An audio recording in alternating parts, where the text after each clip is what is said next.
Let freedom ring this afternoon at 2 with Sean Hannity, right before Joe Walsh at 5 on AM 560. The Answer.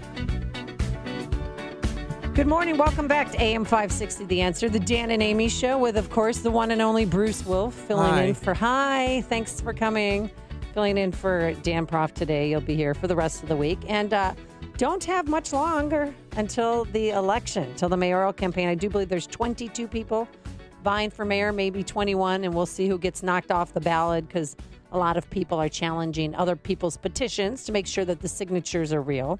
And one man who wants to be your next mayor of Chicago, good friend of the show, former alderman of the 2nd Ward, committee member, lawyer, all around a good guy, Bob Fioretti joins us in studio. Welcome, Bob. Welcome. Yes, thank you very much, and Happy New Year. Yeah, now I know back in 2015 you challenged Mayor Emanuel, and I remember he tried to give you some payback where you had an event and he hid you in a school, or where were you guys? Remember, he took you on a tour? Jones when we opened up. I actually fought for the Jones extension and community component to add about 300 students from the community at that point.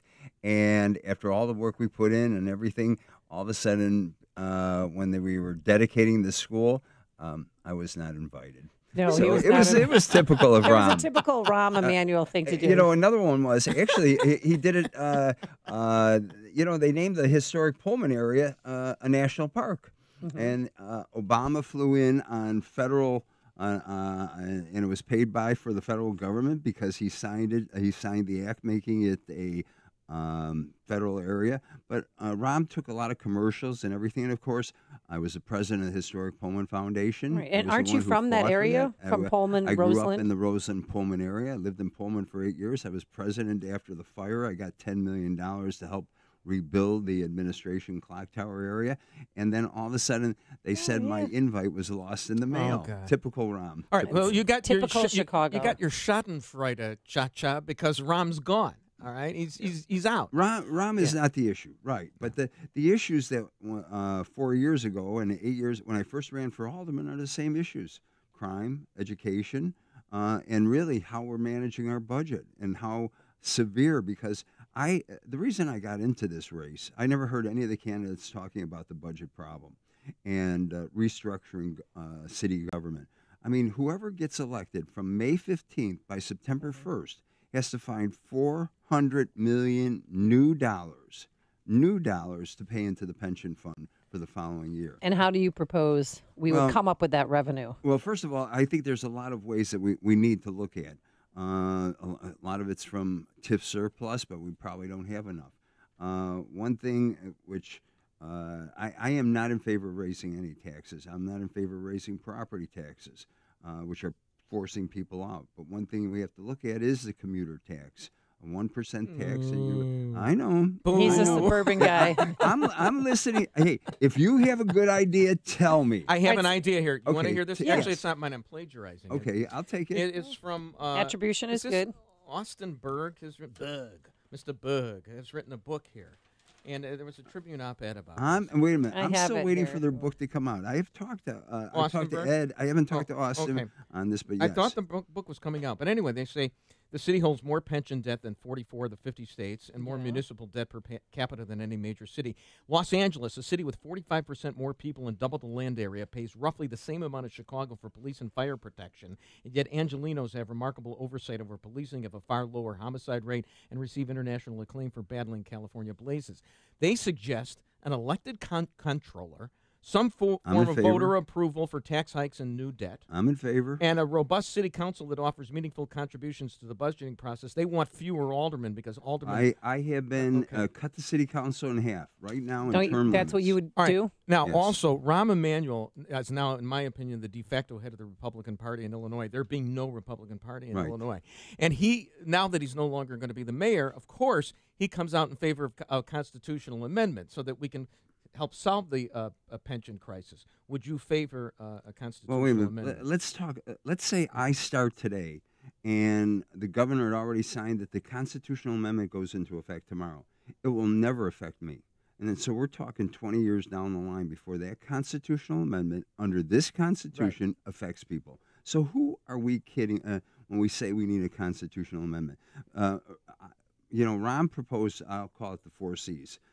Cash, casinos, cannabis, and constitutional amendment. Yeah, and the Governor Cubs. and Governor Pritzker wants to do that too. With the state's approval, not only the city's approval. Well, is that how we're going to Governor Pritzker fill this void? Is with casinos? But Pritzker also wants to with raise marijuana. taxes on people, supposedly on the rich. But you know how that winds up. What happens with that? You wind up having everybody pay more taxes, and Right. people leave the state. Well, they're leaving in droves as it is. Yeah. I noticed it when I was first elected in 2007. I gave a lot of commencement speeches, but everybody, the graduates who I talked to, they were all fleeing. Kids that were graduating high school. I had more schools than any other ward in the city, and I had 40-some at that point. And I gave university commencement speeches, high school commencement speeches, and you look at where everybody was going. They were leaving. The trend started way back when, and it was crime, education, taxes. Those were the issues, and lack of job opportunities here in the city of Chicago. Let's talk crime. And do you approve of the job so far that Superintendent Johnson is doing? Well, I'm going to say I approve of what he's doing, but I think he does what Rahm tells him to do. He does only what Rahm tells him to do. I remember once walking down the corridors of City Hall and bumped into the former superintendent, and he goes to me. I said, "How's it going?" He's holding on to his neck. He says, "It's like I got a boot on my neck at that point," because he does. Rahm called him up every morning and told him what to do. I don't think people realize what a bully Rahm Emanuel is. Oh, they know what. No. I mean, I have friends in the media. Well, and they tell me stories that if he didn't like a story that they did, he would call him and her into his office and stomp up and down and have a temper tantrum and just act so erratic and out of his mind. But like all bullies, he's a coward. But bring Rahm Emanuel in here, and I will ream him for the Jim Crow-like act that he did. Well, of course, the city of Chicago already did that. They booted him because he wouldn't allow that video to be shown to black people and effectively disenfranchise them in the primary of 2015. Agree? I do agree. I think the whole thing was a cover-up at that point. So no, I think so too. And also, he said he was worried about violence on the streets of Chicago. We couldn't. The community couldn't. Instead, he got it handle one drip at a time, one murder at a time, and it was the torture that way because the police, as he said, went into a fetal position after that. What do you want to say to the people that are? Oh, well, you can. No. Yeah. And I think it's tough on our police officers here in this city. Every city council meeting, we honor some police, we honor some fire, and we honor a community member. And it's an hour and a half of the city council meetings. But I always got up when we were honoring our police officers. And whenever we have a problem, what do? 911. And by the time we hang up, if we're not there, we're criticizing them already. And then we criticize them. We're the first to criticize them. On whatever they do, that they're not getting out of their cars, they're not doing the things. A lot of the problems that we have, we're entering a consent decree. $28 million. Who was the superintendent then? They could have stopped a lot of this because it starts from the top. If you read through, and I've read the consent decree, I've read all the other published opinions that people have about it, the 100, 200 pages that they say, and you start going through it, it's a matter of hiring, it's a matter of training, it's supervision, and it's discipline. And if you don't start from the top and have your people do what needs to be done, then we fail. Do you think we need that new police academy on the west side? No, I don't. I think we can make changes, for whatever reason, we can push it into current and make the current academy the best, and we don't need it on the far west side and spend $90 million for it. Just for the record, I want to say that not being an expert on police matters, I would rely more on somebody like Heather McDonald of the Manhattan Institute, who says that the federal government was cherry picking when it did its report. I mean, they had the conclusions baked in before they even looked at the evidence on that. So the police, we're trying to sympathize with them. I mean, they have to go through a lot of paperwork, and I don't know how necessary all of that is. Nobody wants anybody being brutalized by the police, but there was in defense of Gary McCarthy there, and the federal government does do some things that are questionable. And if you reach a conclusion before you go through the analysis, then you have a problem. And I think we have to look at what we're doing here in the city. When we put, the former superintendent, Jody Weiss, on, I questioned him about his qualifications. I questioned him. He didn't know what a broken theory, the broken windows theory was. I asked him about that we should put more bikes out on the street, and they did. Officers getting out of the car, officer friendly that we need. We needed more officers there, but we needed, we concentrate on so much on this overtime for police. I'm worried about it. You can't put police officers doing all this overtime. It tires them out. Right, they make they're wrong not sharp, decisions. You know what?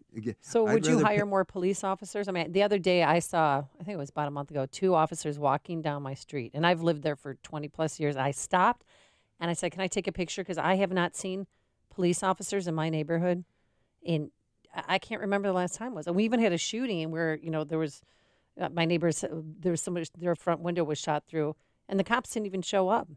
I said, I have the shell casing here. And they said, was anybody injured? And I said, no. And they said, well, we're busy.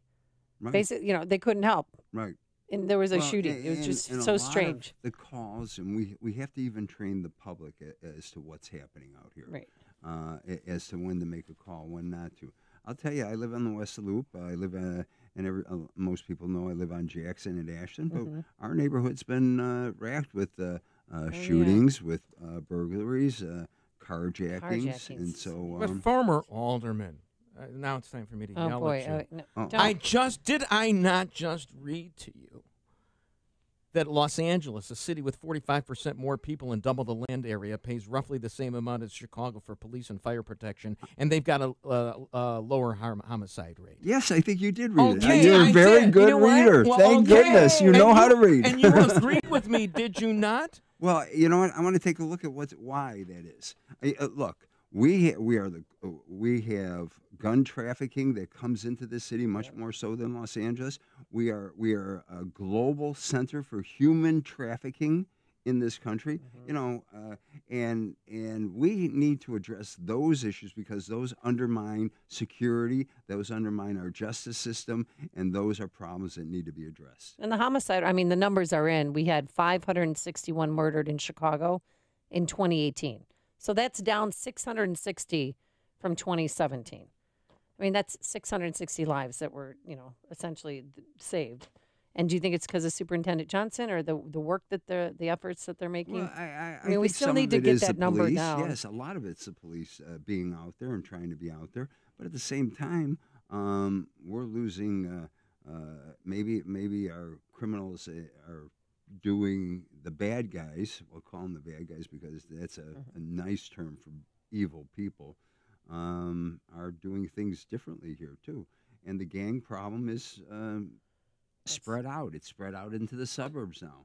I was about to say the reason. There's a lot of gangs I thought I'd in be the accused suburbs. of being facetious. That the reason the numbers are down is because there's no more people. But you're I basically was just gonna saying say that too. the people aren't there anymore. Real quickly, what are you challenging anybody's petitions? No, I don't believe in that nonsense. Well, it is a colossal waste of tax dollars. It is. I mean, people were working on Christmas Eve and Christmas Day and spending millions of dollars on our taxes. The city of, you need 12,500 signatures to get on the ballot here for mayor. For governor, you need between 5,000 and 10,000. City of New York, 7,000 signatures. I think L.A. has 500 signatures to be mayor. So think about what we're doing here. Come on, who's kidding who? And it's plus those ward keep workers, their hands get cramped. Yes, when they're when they're sitting around the table at night. Yes. So who's your biggest challenger right now? Well, I think the big money folks are. Yeah. I mean, this is a race really about big money and insider politics at this point. The investment bankers are all signing up on who's who. They're the ones that like to control the city. Yep. And I think, they don't want me. They've always fought against me. They don't like, because I'm talking about structural change. I'm talking about the way we change government and how we react. Rahm Emanuel was an investment banker once. I wonder why. How did he do that? Bruce Rauner he got and the made vigorish. $15 million. Yeah, the deal between Bruce Rauner, name sound familiar, and Bill Daley. How does that work? I know, Bill. It How just does makes me that sick. work? Now, and then you've How got can I people get some of that already have. vigorish? You've got Tony Preckwinkle, who's already our Cook County Board President. Susanna Mendoza, who's already our state's comptroller. I mean, they're running for a job when they already have a job. And they have a job. And we don't They should need them. resign from their jobs. Right, if they in were order to run, if they're serious. serious. Because you ran for Cook County Board President Yes, against I did, Tony because, Preckwinkle. and I got into that race late, just like I'm getting into this race late, but nobody wanted to challenge it. I thought we thought there was going to be somebody coming forward, and he never did. And we were Who was lucky. supposed to come forward? I think Richard Boykin seriously Oh, considered okay. it at that point. And, they all went after him then to boot him out of his seat that he had. Well, we're out of time, but how can people learn more information about you and contribute to your campaign? Go to Bob for Chicago, F-O-R, Bob, F-O-R, Chicago.com.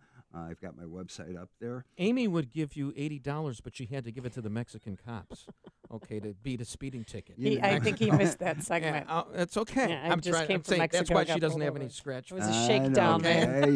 Yeah. All right, so it's yeah. bobforchicago.com. .com. All right, Yes. thank you so Thank much, you. Bob Good. Fioretti, Good for to be joining in the us. studio. Thanks.